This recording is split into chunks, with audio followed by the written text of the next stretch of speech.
Что за хуйня происходит?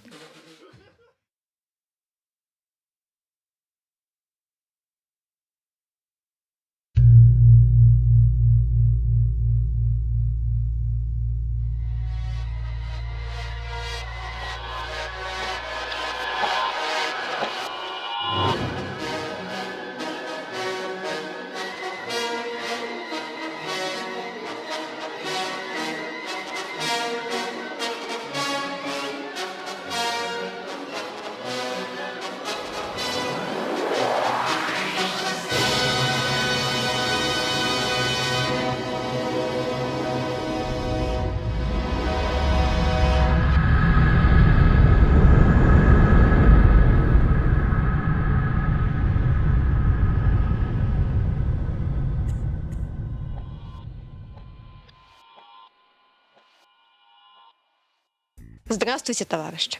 Змагары и прочие свядомые уже из каждого утюга успели растрындеть, что в этом году будет отмечаться великое событие, а именно 500 лет с эпичной битвы под Оршей. Хотя отмечаться, конечно, очень условное понятие в данном контексте. Это вам не 1 мая, не 7 ноября, новые станции метро никто по этому поводу открывать не станет. Кстати говоря, по неизвестной причине незамеченным остался другой юбилей не менее значного побоища – 450 лет битвы на Уле. Подозреваем, что многие из вас, товарищи, ничего об этом даже не слышали. Хотя и неудивительно, ибо всем как всегда. Ну да ладно, вернемся к нашей теме. Началось все с того, что непомерковные москали в очередной братской войне, благодаря консятничеству Михаила и Титьеву мать Глинского, отжали у ВКЛ Смоленск.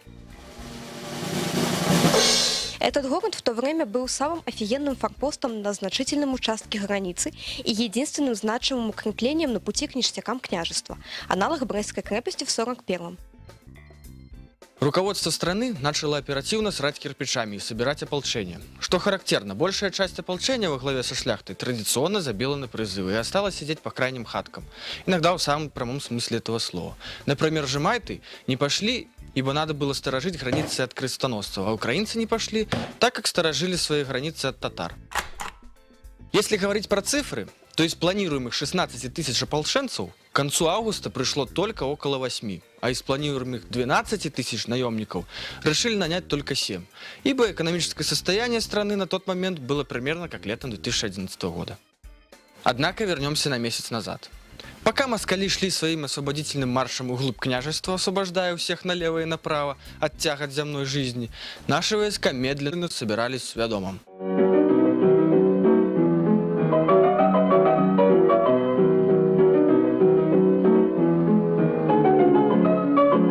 В конце июля в город приехал великий князь, чтобы лично осмотреть войско и самому оценить шансы на успех. Тут же внезапно стало очевидно, что союзные пшеки саботируют мобилизацию, добираясь до Свядомого эстонскими авиалиниями. В итоге большая часть поляков, которые должны были идти со всей армией на фронт, осталась в Бресте, некоторые в Борисове и других городах в качестве резерва. Можно логично предположить, что на самом деле братские поляки тормозили специально, чтобы собрать свои силы за спиной наших предков, так как в успех верилось слабовато. Другими словами, хитрожопые пшеки, возможно, хотели использовать нашу армию как пушечное мясо, а ВКЛ как буферную зону. В таком случае у них были реальные шансы защитить Польшу и даже разбить покалеченных москалев уже после того, как войска ВКЛ по-геройски погибли бы в бою. Но это только предположение.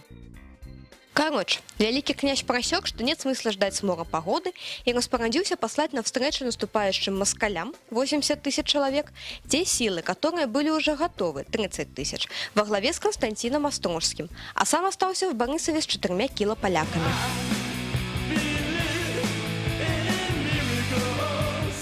Первая битва состоялась 27 августа, когда армия ВКЛ переправлялась через Березину. Характерно, что наши таки победили, ибо непосредственно перед переправой Острожский по-братски обстрелял москалев из артиллерии, которая, кстати, сыграла решающую роль на всей этой кампании. Таким образом, наши практически без потерь разгромили несколько московских полков и убили больше 1000 братьев-славян.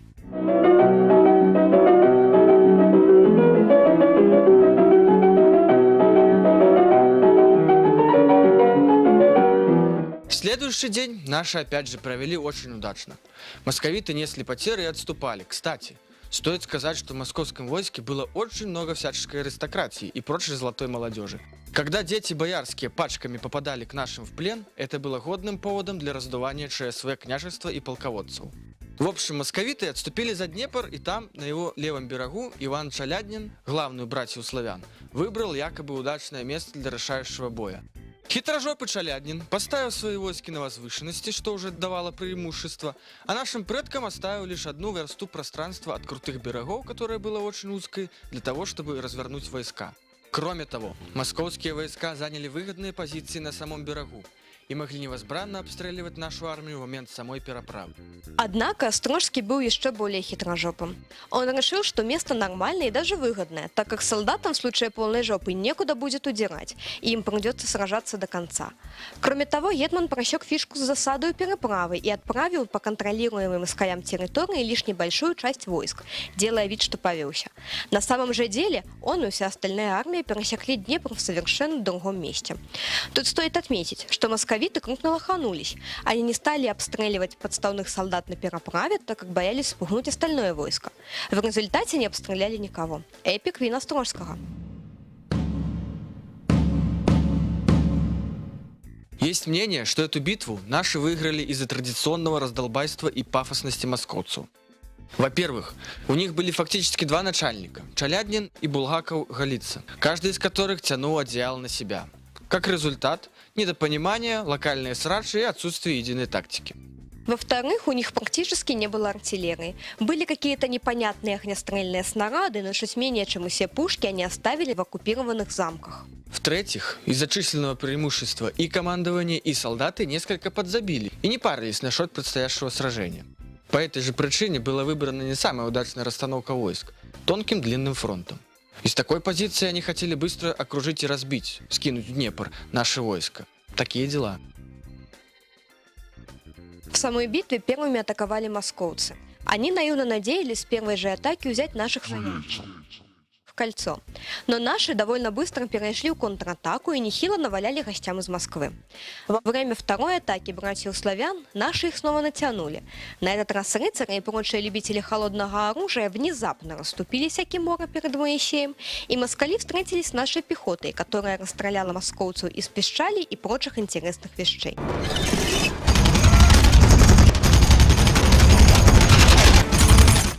После этого конница ВКЛ пошла в контратаку и окончательно разбила кавалерию Булгакова-Голицы.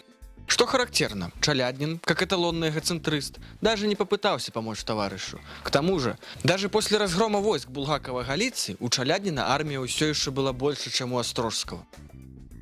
Тем временем наша конница таки начала отступать. Чаляднин понял, что это уже почти победа, и пустил на отбивание Туеву худшую своих кавалеристов. Однако внезапно наша стремительно отступающая армия разбежалась в разные стороны, и догоняющее московское войско опять, ничему их жизнь не учит, оказалось перед артиллерией и прочим огнестрельным оружием.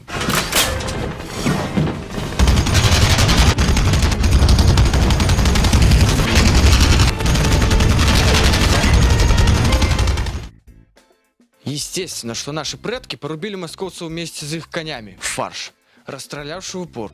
Коней жалко. После такого неожиданного поворота событий остатки московской армии начали оперативно паниковать и сваливать восвояси. Тут следует уточнить, что во второй раз наши стреляли не спереди, а скорее с тыла, спрятанными заранее орудиями, чтобы произвести больший психологический эффект, что и удалось. После расстрела наши без труда добивали остатки понаехавшего московского войска. Многие братья-славяне утонули в реке, многие были взяты в плен.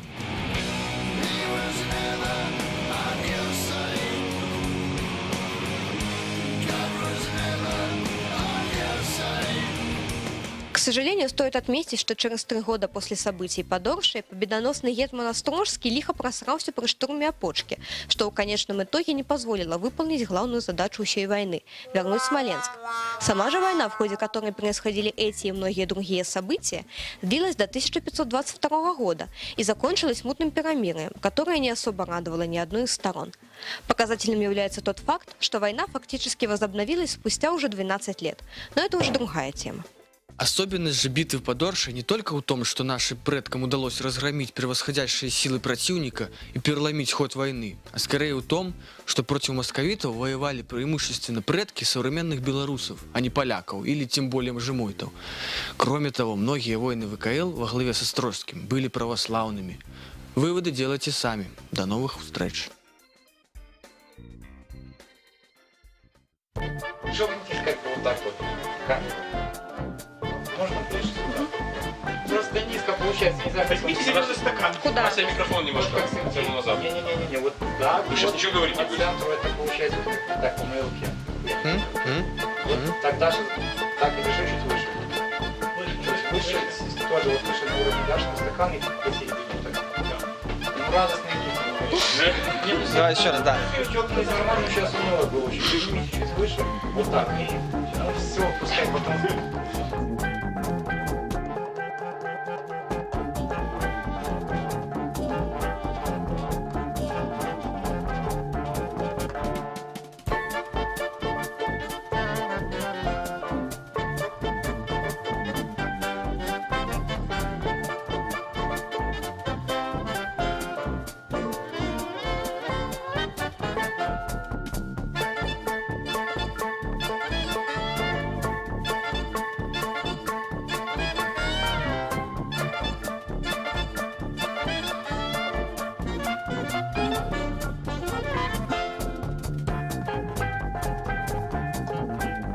Еще раз.